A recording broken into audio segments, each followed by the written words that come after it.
خرم صاحب، یہ بغاوت کی جو دفعات لگی ہیں یہ کیا جسٹیفائیبل ہیں؟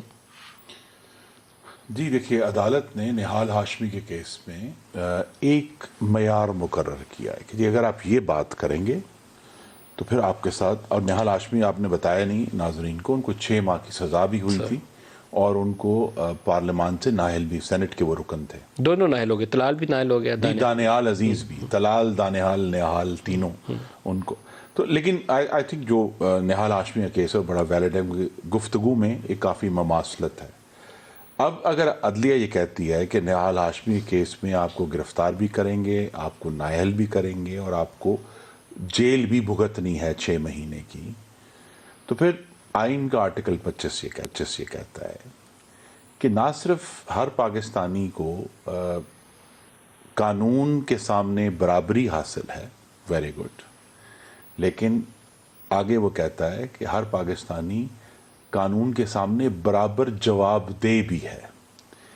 تو اگر کسی شخص نے یہ ایسی بات کی یا خاندانوں تک گیا ہے تو پھر عدلیہ نے تو معیار مقرر کیا ہوا ہے، تو اس معیار کے تحت جو ہے اگر الیکشن کمیشن پاکستان نے ایک FIR درج کرائی ہے، اور یہ بھی شاید آپ کے ناظرین کو معلوم نہ ہو کہ جو الیکشنز ایکٹ ہے 2017 کا، اس کی شق 10 ہے، اور میری گزارش ہوگی آپ کے ناظرین سے کہ وہ پڑھیں اس کو، شق 10 کو. شق 10 یہ کہتی ہے کہ جو کمیشن ہے، میں پڑھ دیتا ہوں: The Commission may exercise the same power as the High Court to punish any person for contempt of court. تو لہٰذا الیکشن کمیشن کے پاس قانون کے تحت جو توہین عدالت ہے اتنی ہی طاقت ہے جتنی ہائی کورٹ کے پاس ہے، تو لہٰذا وہ استعمال کی گئی ہے. ہم اس پر ضرور اعتراض کر سکتے ہیں کہ سیاسی جو قائدین ہیں یا لیڈران ہیں ان کے بیانات پر اس طرح گرفتاریاں نہیں ہونی چاہیے، لیکن جب ایک مثال موجود ہے اور قانون کا ایک معیار مقرر ہے، غلط مثال ہو تو ضرور ہے کہ اس کو دھریں. نہیں تو پھر کیا وجہ ہے کہ قاہرہ صاحب سے بھی اس پہ پوچھتا نہال ہاشمی کے اوپر جو تعزیر لگی، وہ پھر یا تو آپ نہال سے معافی مانگے نا کہ جی یہ غلط ہوا. عمران خان اور فواد نے اس کو ویلکم کیا ہوا ہے. عمران خان کے ساتھ تو عدالت نے بہت نرمی کا ثبوت دیا. قاہرہ صاحب، کیا ہتھکڑیاں ڈال کے ایک سیاسی رہنما کو ایک بیان کے اوپر اگر قابل اعتراض ہے بھی تو اسی طریقے سے پیش کرنا چاہیے؟ دیکھیے، پہلی گزارش تو یہ ہے کہ یہ ہماری بدقسمتی ہے کہ پاکستان کے اندر سیاسی لسان بہت خراب ہو گیا ہے.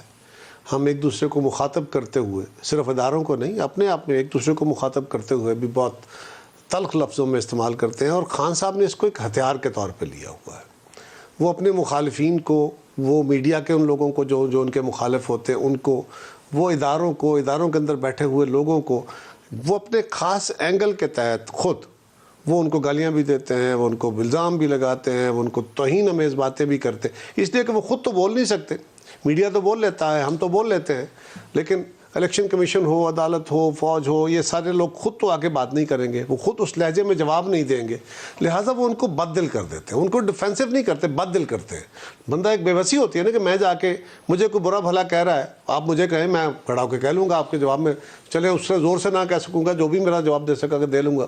ان کے لیے خان صاحب کا یہ خاص ہتھ کنڈا ہے، یہ کوئی ویسے ہی بائی چانس نہیں ہو رہا، اور ان کی جماعت کے اندر بھی یہی وتیرہ آ گیا ہے.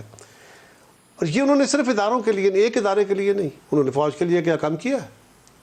مطلب جو شخص فوج کے سربراہ کو یا سابق سربراہ کو ہی صحیح غدار کہہ رہا ہے سیدھا، اور اس کے اوپر غداری کے الزام ایک دفعہ نہیں 10 دفعہ لگایا جا رہا ہے، اور بہت کچھ اور بھی. اور کوئی ایک شخص اگر چلا بھی جاتا ہے کسی ادارے سے تو اس ادارے کے پیچھے اور بہت سارے لوگ ہیں جو اس کی سبارڈینیشن میں کام کر رہے تھے.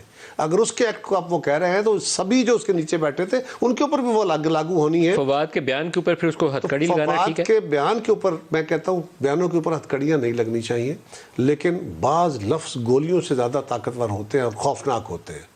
مجھے کوئی گولی مارے تو بڑی تکلیف ہوگی، لیکن اگر مجھے گالی دے تو مجھے شاید اس سے بھی زیادہ تکلیف ہوگی. یہ مین ٹو مین ویری کرتا ہے. ہتھکڑیاں نہیں لگنی چاہیے، لیکن اگر کوئی گناہ کرتا ہے، جرم کرتا ہے واقعی، تو ملک صاحب ہمیں تو 2 سال 4 سال جیلوں میں رکھ کے، خان صاحب نے خود ماضی میں بھی رکھا گیا، خود خان صاحب نے رکھا، اور الٹیمیٹلی ہم بے گناہ ٹھہرے. اس کا بھی کوئی حساب ہوگا کبھی. ہاں، ایک اور بھی یاد رکھیے، یہاں تو ان کو ہتھکڑیاں لگائی گئی، ہتھکڑی لگا کے پیش کرنا عدالت کا ایک اسلوب ہے، کوئی نئی بات نہیں ہے، لیکن یہ نہیں لگنی چاہیے. بٹ ایک چیز اور بھی یاد رکھیے، کیا چاہیے اور پی ٹی آئی کو کہ ایک عدالت دن میں ان کا مقدمہ چلتا ہے، دوپہر میں پھر وقفہ ہوتا ہے، شام میں پھر عدالت لگتی ہے. ایک مقدمہ درج ہوا، ایک ادارے کی طرف سے ہوا، کسی مخالف کی طرف سے نہیں ہوا. ایک ادارے پاکستان کے کانسٹیٹیوشنل آفس نے اپنے خلاف ہونے والی دھمکی امیز بیان کے اوپر مقدمہ درج کرایا، گرفتار ہو گئے. کیا اس کے اوپر نوٹس نہیں ہو سکتا تھا؟ جتنی سرعت کے ساتھ عدالت نے جس طرح فواد چودھری صاحب کے لیے رسپونڈ کیا، آئی جی پنجاب کو بھی بلا لیا، آئی جی اسلام آباد کو بھی بلا لیا، باقی بھی جو کر سکتے تھے.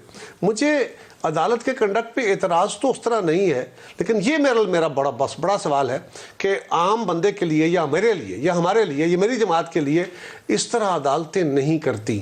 کیا یہ بھی ایک عمل نہیں